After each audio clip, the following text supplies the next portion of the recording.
আসসালামু আলাইকুম। একটা মজার বিষয় হলো কি,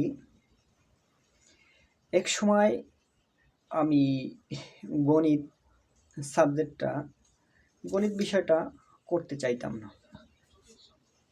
তারপরে এক সময় দেখি যে আমার মানুষকে গণিত করান লাগে। তখন চিন্তা করলাম যে গণিতটা শিখা নেই। তখন মানুষকে গণিত করাই।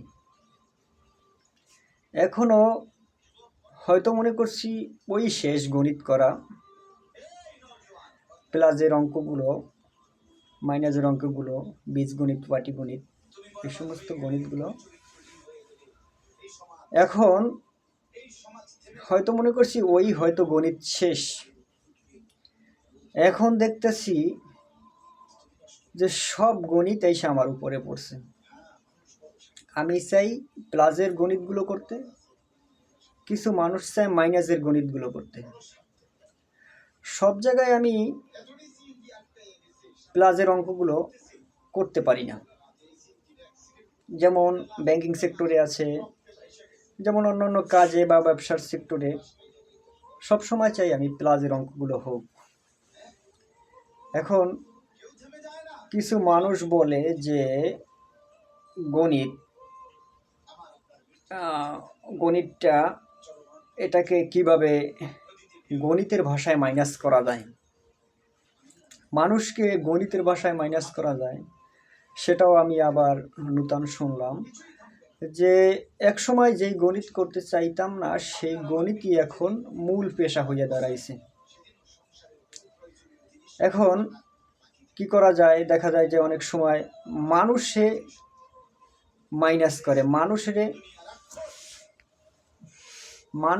মানুষেরে মাইনাস করে। তাই আপনি কি বোঝেন যে জীবনে প্লাস মাইনাসটা কত যে গুরুত্বপূর্ণ, এটা যে গণিত শুরু করছে সেই একমাত্র ভালো জানে। সবচেয়ে সহজ যে সাবজেক্টটা সেটা হলো গণিত। গণিত সহজে গণিত, যার কপালে লাগছে গণিত সে আজীবনই করবে গণিত। যার কপালে লাগাইছে গণিতের মাইনাস তার কপালে আজীবনই লাগবে মাইনাস। এটাই আমি বলতে চাই। যারা সংখ্যার যে সংখ্যাগুলোকে যেমন 01, 94, 5, 6, 4, 6, 2, 6 এগুলোরে কি করে মাইনাস করে, অলরেডি তারাও মাইনাস হয়ে যাবে। যেহেতু আমি গণিত বিষয়ে এখন একটু বুঝি, আশা করি গণিতে মাইনাস হবে ইনশাল্লাহ। আসসালামু আলাইকুম। সকলে ভালো থাকবেন, সুস্থ থাকবেন।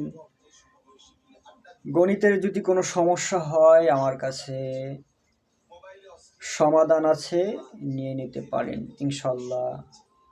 আসসালামু আলাইকুম। ধন্যবাদ সকলকে।